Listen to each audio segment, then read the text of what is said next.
nós vamos meditar na palavra de Deus. Eu convido você para estar abrindo segunda carta que Paulo escreveu a Timóteo, capítulo 4. 2 Timóteo, capítulo 4, nós vamos ler o versículo de número 16, e assim estaremos também lendo o 17, para a glória de Deus, e o 18. Assim concluiremos esse texto, orando, pedindo a bênção do Senhor para a reflexão que o Senhor tem.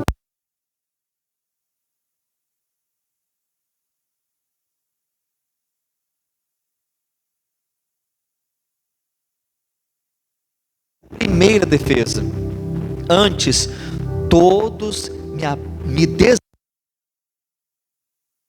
lhes não seja imputado, mas o Senhor assistiu-me e fortaleceu-me, para que por mim fosse cumprida a pregação, e todos os gentios a ouvissem, e fiquei livre da boca do leão.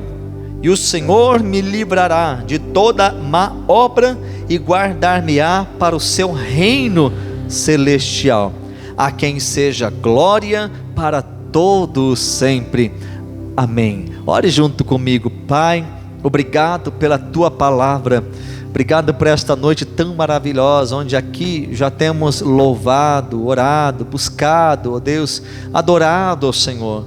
Diante da tua palavra que lemos, nela queremos meditar, e eu peço, Senhor, que o Senhor venha assim falar com a gente, nos ensinar. Espírito Santo, dá-nos entendimento, faça-nos compreender aquilo que o Senhor tem para cada um. Glorifica o teu nome, e por misericórdia usa a minha vida. Espírito Santo, faça a tua vontade, em nome de Jesus. Amém. Amém. Meus irmãos, a nossa vida, ela vivencia tantas coisas, tantas circunstâncias, e quanto mais tempo de vida temos, isso é normal que por sua vez tenhamos o quê? Mais experiências.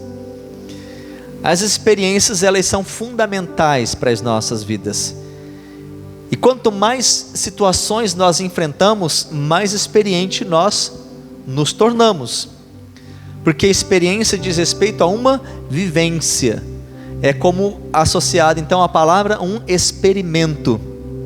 Eu só posso saber como algo acontece a partir do momento em que eu vivencio aquela circunstância.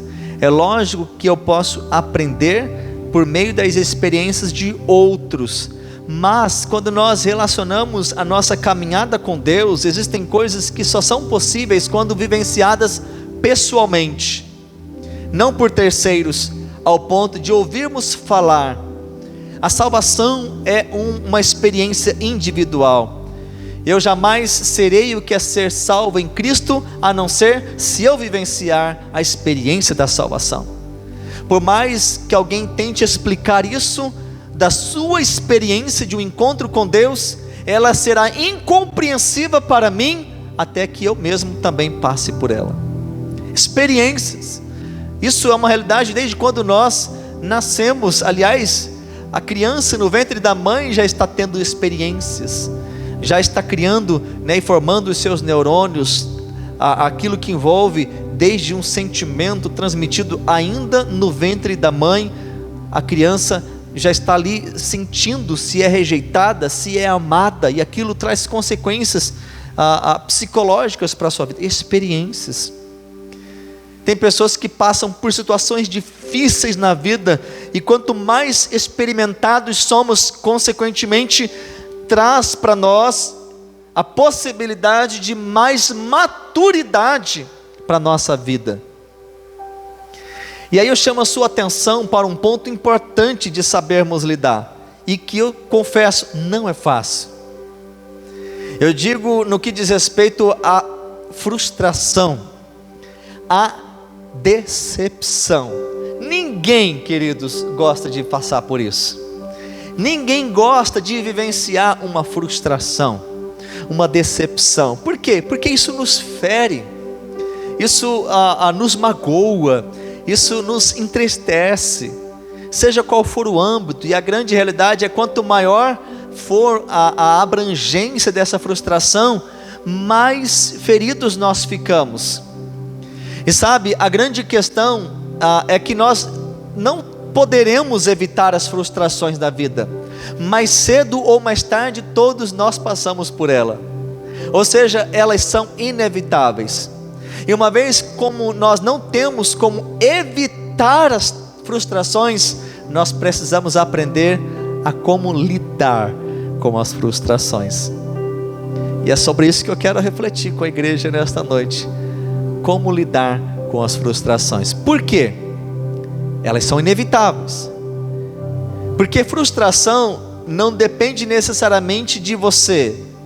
É lógico que há uma frustração pessoal quando eu digo, poxa, eu me frustrei comigo mesmo, porque eu poderia ter feito melhor e eu não fiz. É uma frustração pessoal. Mas quantas e quantas das frustrações ela provém de terceiros, de pessoas com quem convivemos, de circunstâncias da vida, e que consequentemente aquilo não aconteceu como eu esperava, ou como eu imaginava, ou como deveria acontecer. E o que acontece? Nos frustramos, nos decepcionamos. Como lidar com isso, queridos? A grande verdade que você e eu precisamos ter de início é que elas são inevitáveis.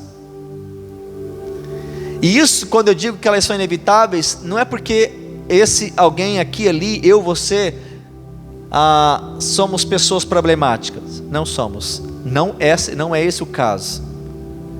Porque a frustração está relacionada desde a pessoa mais esperta a mais tola, que por sua vez muitas vezes parece que promove a frustração para si mesma. Por quê? Porque o texto nos fala de Paulo. E quando nós falamos de Paulo, o grande apóstolo Paulo, nós falamos de uma das principais personagens de toda a Bíblia. Uma figura extremamente importante para o cristianismo. Um homem poderosamente usado nas mãos de Deus, com inúmeras qualidades, um homem inteligente, um homem sábio. Não é à toa que Deus usou para escrever aí grande parte do Novo Testamento, praticamente metade. Um poliglota, instruído aos pés de Gamaliel, um homem de status, de influência, de proeminência, um homem realmente versátil, um homem que tinha inúmeras qualidades. E eu não sei se você tomou atenção quanto ao texto que lemos, mas ele faz menção de uma frustração, de uma decepção.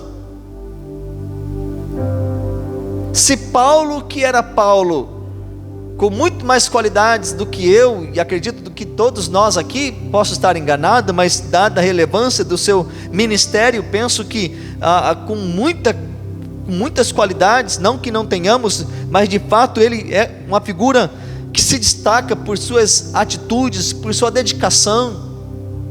Se Paulo passou, queridos, nós não estamos isentos. Qual é a frustração de Paulo? Agora é importante notar que nós estamos falando da sua última carta, ou seja, há uma construção de vida. Paulo não está no início do seu ministério, de modo que talvez alguém pudesse falar, não, ele era um desconhecido. Jamais. Paulo foi um fundador de igrejas. Nós temos inúmeras cartas aqui que são destinadas a cidades, e que foram lugares onde Paulo passou e fundou lá uma igreja de Cristo. É ele quem leva o evangelho para adentrar a Europa na circunstância da sua viagem missionária. Um homem de Deus, um grande influenciador, um grande líder. Paulo, queridos, foi uma pessoa que ganhou muitas almas para Cristo. A carta que lemos, que é a segunda carta a Timóteo, que é um jovem pastor, que apesar de ter sido instruído por sua avó e por sua mãe nos caminhos do Senhor, tem uma grande diferença no seu chamado, no seu ministério, por conta de Paulo. Ele é conduzido ao ministério através de Paulo, ou seja, dando um legado, uma sequência ao seu chamado, não somente de Paulo, mas através de muitas outras pessoas. Ele arrastava vidas, ou seja, um homem a quem Deus usou para abençoar tantas vidas, tantas pessoas, seja em Jerusalém, seja na Galileia, seja na Antioquia da Síria, da Psídia, na Ásia e adentrando a Europa. Paulo abençoou muitas vidas, queridos, muitas vidas, incontáveis vidas, porque aonde ele ia, Deus usava para fazer a diferença. Agora, não sei se você tomou atenção quanto ao texto que lemos, porque ele diz aqui o seguinte: Paulo, que foi preso inúmeras vezes, por sua prisão, ele era julgado. Ele diz aqui numa seguinte afirmação: ninguém me assistiu na minha primeira defesa, antes todos me desampararam, todos me abandonaram. Olha a decepção. E Paulo, ele está dizendo isso no final da sua vida. Eu disse, não é o início, é alguém extremamente conhecido, um grande influenciador, uma pessoa notória no meio cristão. Ele está inclusive fazendo menção na parte final da sua última carta, e ele traz aqui como que um desabafo. Perceba bem, ele diz: ninguém me assiste. Irmãos, como é terrível você contar com alguém e ninguém se disponibilizar. Como é terrível você precisar de alguém e ninguém falar: olha, pode contar comigo. Você sabe como isso é terrível, você sabe como isso é difícil. Isso causa o que em você? Frustração, decepção. Às vezes pessoas de quem você mais espera são aquelas que jamais estendem a mão, não é? Eu me lembro, por exemplo, quando fomos para o seminário, que envolveu um período de total, a dependência financeira, porque eu não estaria lá trabalhando, tão somente estudando, e eu digo sobretudo na dependência de Deus, e aí envolveu o levantar mantenedores. Às vezes pessoas de quem eu nunca fui prático para essa questão de pedir dinheiro, irmãos. Não é do meu feitio, não é, como diz, para mim não sou eu, né? Eu não me sinto confortável com isso. Sou eu, é minha natureza, é do meu jeito. Então, para eu chegar e pedir para alguém: olha, eu estou indo para o seminário, você não quer ser o meu mantenedor, coisa e tal, irmãos, aquilo para mim era uma dificuldade imensa. E no sentido talvez de pessoas que talvez eu diria assim: não, essa pessoa vai ajudar, essa pessoa não ajudaram. E pessoas que eu diria que eles nem conhecia, nos abençoaram tanto naquele lugar, sabe? E aí você vê realmente como isso é real. Talvez isso é uma circunstância na sua família, você espera e não tem uma ajuda. Eu não estou dizendo tão somente no aspecto financeiro, como na relação do testemunho dado, e que enfim, eu testemunho sim que Deus em tudo nos supriu, em tudo nos abençoou. Mas a frustração, se nós esperamos no homem, é decepção. Quem mais do que Paulo, se não, vamos aqui, teria uma galera lá protestando a prisão de Paulo, sabe, um motim, no sentido lá, uma greve. Não, Paulo, por que Paulo está preso? Nós não saímos daqui enquanto vocês não soltarem. O que Paulo falou? Ninguém me assistiu, não tinha ninguém lá na minha defesa, todos me abandonaram. Olha a palavra, queridos, todos me desampararam. Frustração. Aí eu pergunto para você: se Paulo, que foi Paulo, com muito mais destaque do que você e eu, ele sofreu desapontamento, frustração, decepção, você e eu, a gente não vai sofrer, irmãos? Jesus sofreu desapontamento, frustração, decepção, e ele expressa isso. Tem um dia que ele está chegando em Jerusalém, e a Bíblia diz que ele chora, irmãos. Ele diz: Jerusalém, Jerusalém, quantas vezes, Jerusalém, eu quis juntar vocês debaixo do meu cuidado, assim como, não é, uma galinha faz com os seus filhotes, está debaixo dela, cuidando. Quantas vezes, Jerusalém, Jerusalém, Jerusalém, que mata os seus profetas. E Jesus chora, irmãos, desapontado, frustrado. Se Deus, na pessoa de Jesus, passou por isso, então o que nós aprendemos? Em primeiro lugar, a frustração é inevitável. A grande questão não é impedir a frustração, nós não conseguiremos, até porque você não tem como pedir para ela vir, ela vem, inevitavelmente. Então, uma vez que a frustração ela é inevitável, a grande necessidade que temos é de aprender a lidar com a frustração. E é isso que eu digo no que diz respeito à experiência, porque a experiência, por sua vez, deve nos levar à maturidade.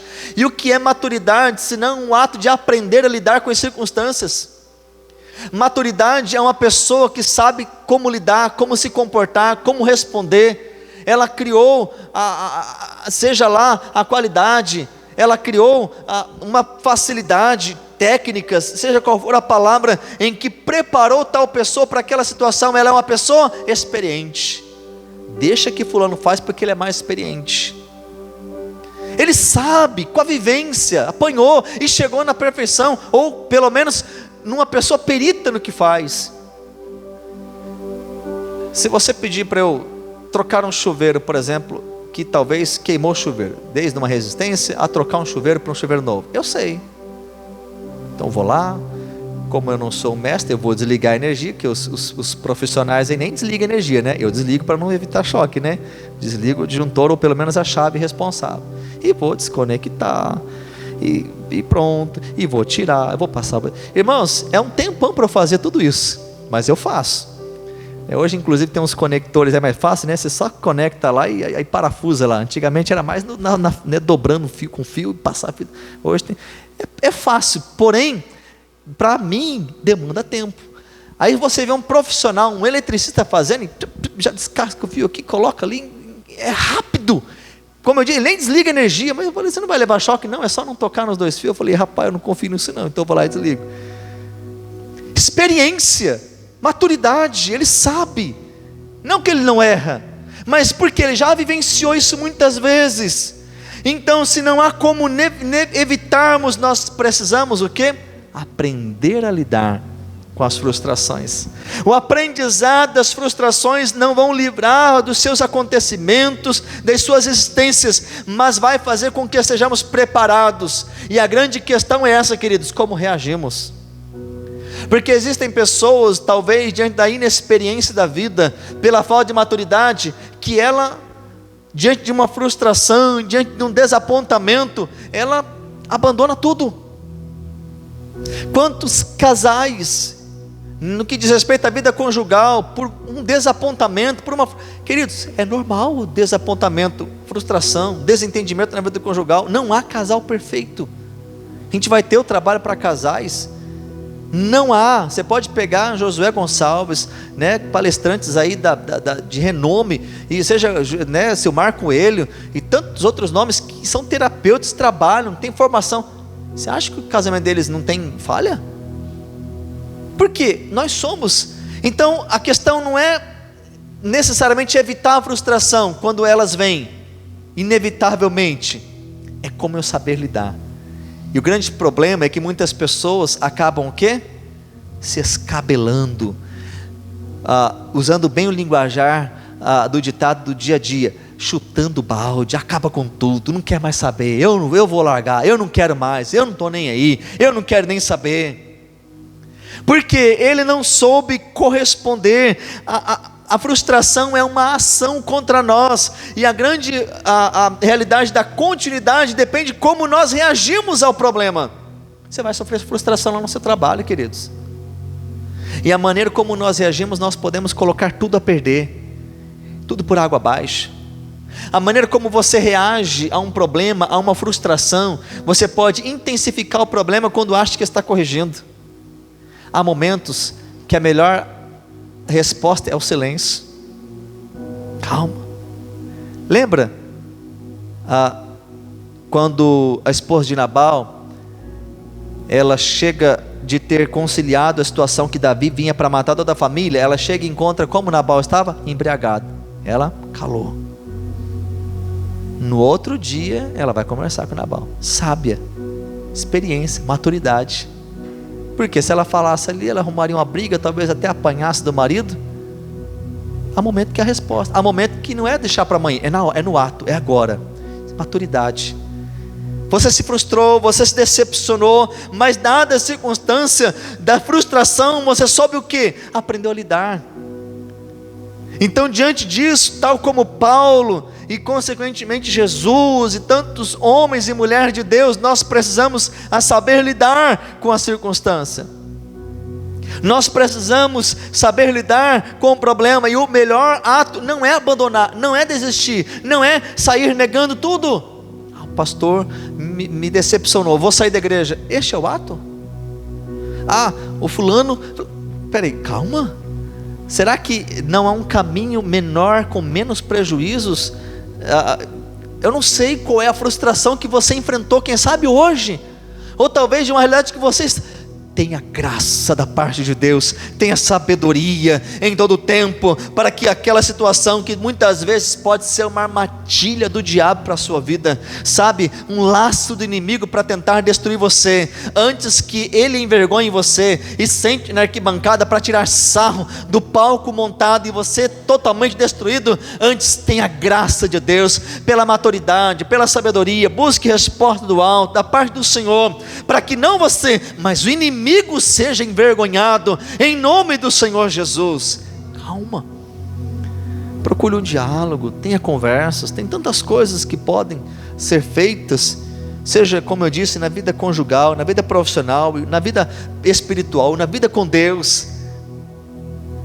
Paulo estava nessa circunstância, mas Paulo por sua vez não se revoltou contra Deus, e aliás, olha a palavra de Paulo, que isto lhes não seja imputado, que o Senhor não leve em conta isso. É interessante que nos versículos, por exemplo 10, ele diz, porque Demas me desamparou, amando o presente século, e foi para Tessalônica, me abandonou. Ele diz aqui, no versículo de número 13, quando vieres, traze a capa, e que deixei, aliás, o versículo de número 14, Alexandre Latoeiro causou-me muitos males. Aí ele diz, o Senhor lhe pague segundo as suas obras. Quantos males? Mas Paulo, em nenhum momento ele se frustra contra o Senhor, em nenhum momento ele se frustra contra Deus. E há um maior sinal de imaturidade, é quando nós queremos colocar a culpa em Deus, é quando nós queremos culpar o Senhor pelos problemas que nós estamos vivendo, pelas circunstâncias que nós estamos atravessando.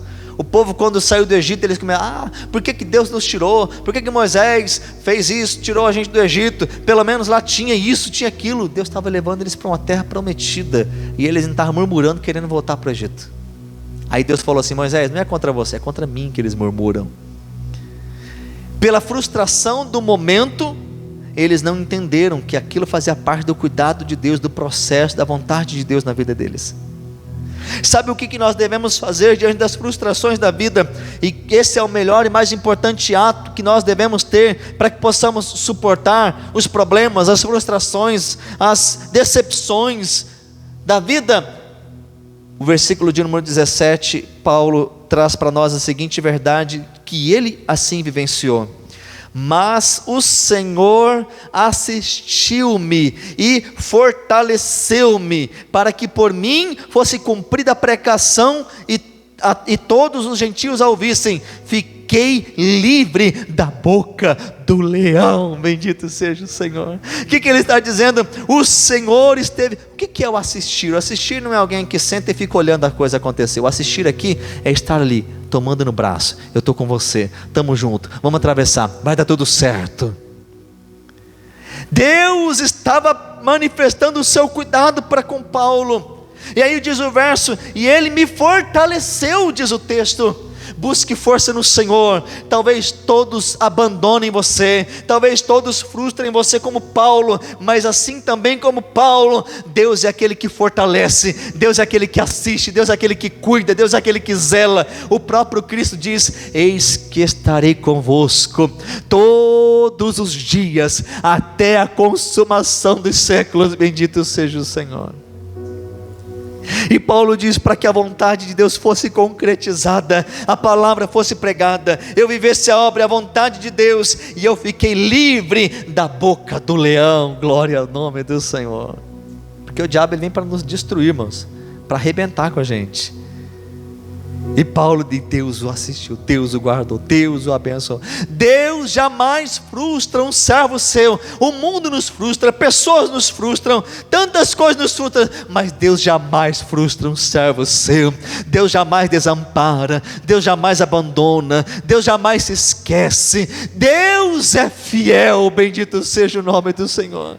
E a Bíblia vai dizer também, Deus nas palavras para Paulo, e assim não é diferente para conosco: Paulo, a minha graça te basta. Querido, se tem algo ou alguém de quem nós mais precisamos, é de Deus e da sua graça, é da bondade, da misericórdia, do poder de Deus. Talvez hoje e até por diante você terá frustrações, mas lembra-se, Deus está contemplando a sua vida. Volte-se para Ele, revista-se de força da parte dEle, e o inimigo será envergonhado para a glória bendita do nome do Senhor Jesus. Fazer diante das frustrações, uma vez que elas são inevitáveis? O que temos que fazer? Aprender a lidar com elas de forma sábia, coerente. E como isso é possível? Na dependência sobretudo do Senhor, porque a maturidade na vida cristã vai me levar a entender que até mesmo os problemas que o Senhor me permite passar faz parte do propósito de Deus na minha vida. Jesus teve aquele, como nas palavras da própria Sagrada Escritura diz: aquele que mete comigo a mão no prato, levantou contra mim o calcanhar. O que Jesus está dizendo? Aquele que comia comigo, aquele que andava comigo, aquele que estava todo o tempo comigo, me traiu. Judas. Plano, projeto, propósito. Eu não sei se você está sendo traído, saiba que Deus não permite nada em vão. Há um propósito, se assim é. Deus não nos frustra, Deus não nos decepciona. O que eu quero dizer é que você deve permanecer firme na rocha, inabalável. Deus está escrevendo a melhor, Deus já escreveu a sua história, Ele só está permitindo que você esteja vivenciando, e o final daqueles que servem e permanecem com Deus é vitória. Paulo testemunha isso no final da sua vida, e ele testemunha não como alguém derrotado. Ele muito bem diz: a minha vida é um triunfo, eu combati o bom combate, eu acabei a carreira, eu guardei a fé, a minha coroa está preparada, eu estou oferecendo. Eles não vão tirar a minha vida. Paulo foi decapitado, mas ele diz: não são eles quem me matam, sou eu quem entrego a minha vida como um sacrifício ao Senhor Jesus. Queridos, aquele que anda na presença de Deus, independente dos problemas, independente dos infortúnios, das tribulações da vida, das frustrações, das decepções, o final é sempre de triunfo, como lemos no início do culto, é sempre de vitória, é sempre de bênção, porque eu leio para completar e terminar esta mensagem, o verso 18, como lemos: e o Senhor me livrará de toda má obra e guardar-me-á para o seu reino celestial, a quem seja a glória para todos sempre. Amém, aleluia. Coloque-se em pé na presença de Deus. As frustrações vêm e virão, mas em todo tempo o Senhor nos faz triunfar para a glória do nome dEle. É Ele quem fecha a boca do leão, é Ele quem nos assiste, é Ele quem está conosco em todo tempo, é Ele quem conhece a sua dor, é Ele quem conhece a sua luta, a sua prova, as adversidades, as tribulações, as circunstâncias que muitas vezes são adversas em suas vidas. O Senhor conhece, e é Ele quem quer abençoar a sua vida, fazendo com que você vivencie esse cuidado para a glória do seu bendito nome. Eu não sei se você está aqui nesta noite e está lidando com problemas de frustração, de decepção, seja de qual ordem for, mas Deus está dizendo: meu filho, eu estou cuidando de você. Meu filho, você não está sozinho. Eu quero fortalecer você, eu quero renovar você, eu tenho um propósito para você, e é muito melhor do que isso que você está passando. Queridos, volte-se para o Senhor. As palavras de Paulo, diante das frustrações que ele enfrentou, são verdades para nós também.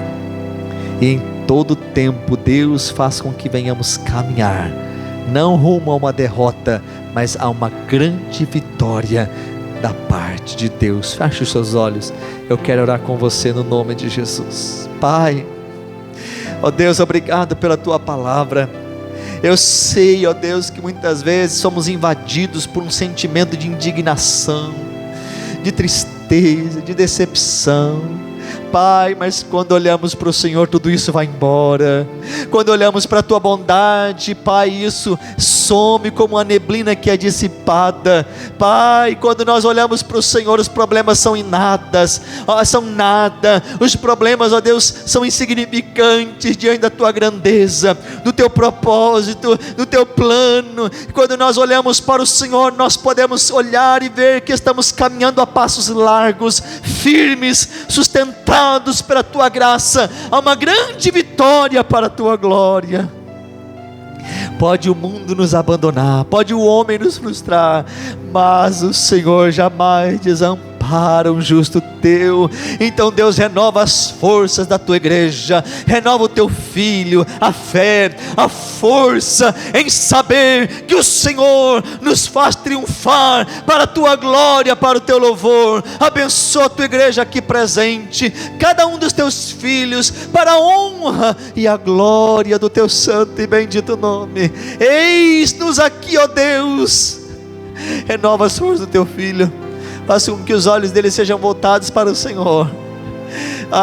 Meu Deus, faz teu filho sair fortalecido daqui nesta noite, renovado, abençoado, que o Senhor jamais desampara, que o Senhor está conosco, que grande é a vitória, para a honra e a glória do Senhor, porque em todo tempo aqueles que em ti permanecem, também sempre poderão gozar de uma grande conquista. E assim queremos permanecer, para a tua honra, para a tua glória, em nome de Jesus, amém, amém. Você pode aplaudir o nome do Senhor Jesus, oh aleluia, graças a Deus.